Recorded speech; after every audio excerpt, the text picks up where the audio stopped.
In the last episode, we were talking about fashion, and the house that fiat built is crumbling. The house of fiat money, that is. And you can tell that in what Max finally convinced Jamie Dimon here, Bitcoin price could 10x in the next 5 years, says Jamie Dimon, CEO of JP Morgan Chase. Of course, you and I have covered him for years here, even before Bitcoin, about the shenanigans going on at, if you can call it that, shenanigans, we'll say it politely, at JP Morgan. But he was dissing Bitcoin in 2013, 2014, 2015, 2016, 2017, 2018, 2019, 2020, and now in 2021, as you predicted, he capitulated and he's saying, hey, Bitcoin's going to 10x in the next 5 years. Yep. Jamie Dimon was critical of Bitcoin starting when it was at $200 a coin. It's now around $45,000 a coin. It's heading, as he points out, 10x from here. So he's looking for up to 450 to 500,000 a coin. And I've been telling you for years, I had this recurring dream about Jamie Dimon. He would be coming toward me at a deserted mansion in the Hamptons. And for years, he just got closer and closer. And then finally this week, he was in view. He was there on the floor weeping and sobbing and begging forgiveness. And like a good Bitcoiner, I forgive Jamie. And now he's one of us. He's now a Bitcoiner. I said the house that fiat money built is crumbling, and we see that all over the place. We've covered that in the United Kingdom, the gasoline, the petrol prices.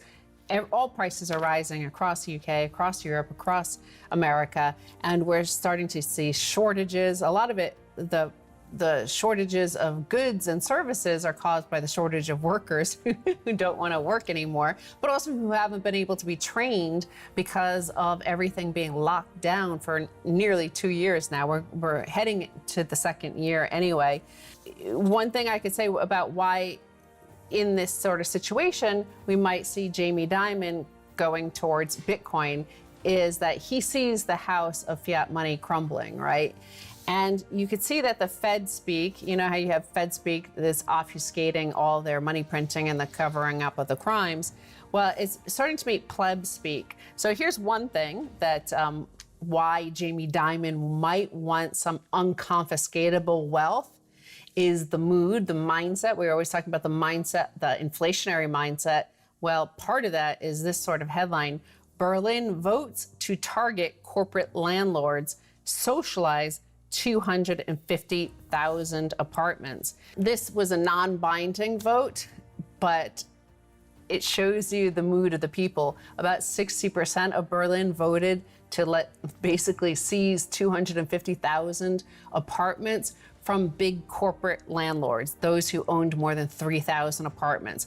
They voted non-binding, but that they wanted to seize these properties and socialize them, give them to the people. Right, as you mentioned, Bitcoin is unconfiscatable. Imagine if Marie Antoinette had Bitcoin. She may have not lost her head, and that's what Jamie Dimon's thinking about right now. But the people in Berlin are facing this huge confiscation of property. Property can be confiscated. Gold can be confiscated. Silver can be confiscated. All the money at your bank can be confiscated. All of these things have been, are, and will be confiscated. There's only one asset guaranteed to increase purchasing power over time that's unconfiscatable, and that's Bitcoin.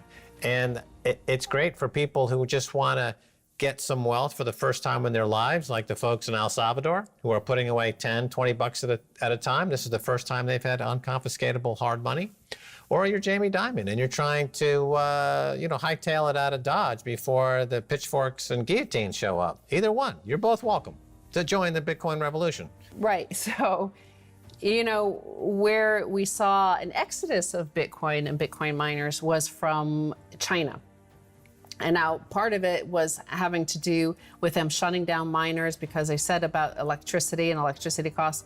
Well, here's a headline which does not bode well for the money printers in the West, because part of what we've been doing, and we've been living off of debt, derivatives, piled on top of that debt, piled on top of our fiat currency rails, and more Fed speak, more and more Fed printing.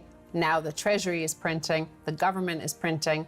everybody's printing. So everybody's chasing fewer, the same number of goods, but the goods are now shrinking in supply too because of energy prices. Suppliers in China for Apple, Tesla, Intel, Nvidia, Qualcomm, NXP, Infineon, ASE forced to halt production amid energy crackdown. The everything shortage keeps promising to keep getting worse. Amid China's many crackdowns is a crackdown on energy consumption, motivated by a slew of reasons, including, most pressingly, spiking prices for coal and natural gas, particularly liquefied natural gas. China is the second largest importer of LNG behind Japan, as Europe and Asia compete for the supply. The supply of LNG for November delivery to Japan and Korea has exploded to $27.45 per million British thermal units on the NYMEX, up from a $6 range a year ago. And here's a chart from the CME group. Here's a year ago, and here is now. And that's part of what's driving what's happening in Europe as well, is because right now European prices for LNG are about $15, $16, and it's probably more by the time this airs. It goes up every hourly. So all the LNG, is going to Asia instead, because they're paying over $27 for their natural gas there. So, Europe had decided to go like on the open market, free market, free competition. And obviously it's a lot more there. Now remember, in the United States, with all the fracking excess natural gas, we were down to like $1 something. So that's showing you how much more they're paying in Asia. Right, so supply lines are breaking down and costs are going up, price of energy is going up. This has something to do, let's call it inertia. Right, so inertia, the law of inertia, things that rest at a stop tend to rest at a stop. Things in motion tend to be in motion, continue in motion. And when you come to a dead stop, like we had in COVID, the energy required to get it moving again is exponentially greater than the energy required before just to keep it rolling and ticking over. Yes. So you have the benefit for decades now of these major economies able to simply print money to keep the wheels of what was a lot of malinvestment going, even though a lot of these projects, the ghost cities in China or the white elephant projects in the United States, they were papered over with money printing. And then they hit that unmovable object called COVID in 2020. And the belief at the time would be, well, we're going to lock everything down, and then when it's safe, we're going to open things up. And there's kind of in people's minds this idea that the energy required to get it started again won't be particularly greater than the energy was required to keep it going before the stoppage. But that's completely false. The energy required to get these systems going again is exponentially greater than the energy required to keep them going. In many cases, these supply lines are going to have to be rebuilt from scratch. Absolutely. I mean, look at the airline industry to get, or to look at the trucking industry as it relates to energy. It takes 6 months to train somebody to drive one of those trucks. So if you lose all those drivers for various reasons due to money printing, you can't simply turn the switch and get drivers back on. You have a 6-month window that you absolutely have to respect. That's going to cause problems. Just like you can't make 12-year-old scotch in anything less than 12 years. That's one of the facts. That's a truism in the 12-year scotch business. If you have drivers that require 6 months of training before they can drive a gas rig, you can't.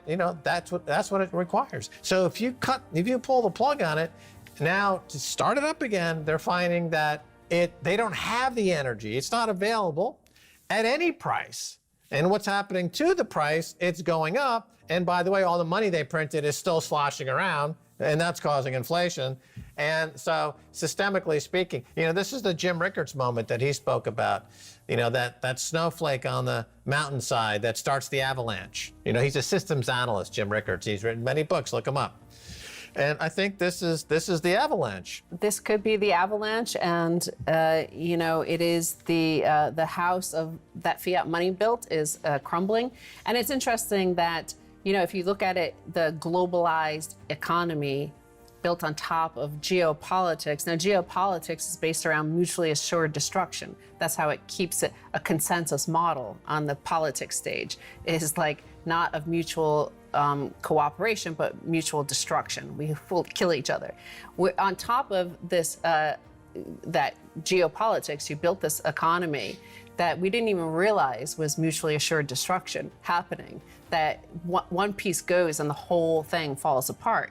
I mean, it's kind of tied to what Warren Buffett said about the weapons of mass financial destruction that are, is the spaghetti tying all of this globalized system together. And now we're seeing that because of COVID and the supply chain disruptions and the disruptions to the education system, not only for children and young people, but also for universities and for the sort of schools and training programs that teach the plumbers, the people who maintain the electric grid, or the people who maintain the supply grid, the logistics grid. If those new people aren't coming online because they haven't been trained for the last year and a half, we're nearing 2 years now. What are you going to do? Some people say, let's go to India, right? Well, India's massive fleet of coal plants are running dangerously low on stockpiles, which may force the nation to buy expensive shipments of the fuel or else risk blackouts. They may have to buy expensive shipments of the fuel.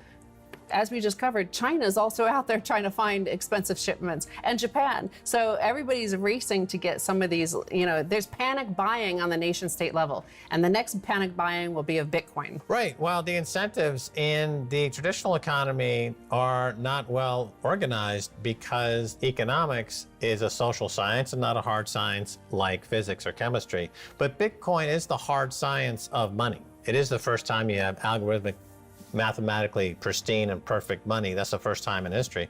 And that's why all of this cash sloshing around the system, and there's hundreds of trillions of dollars, it's going to all find its way into Bitcoin. And that's how you get to well over $10 million of Bitcoin.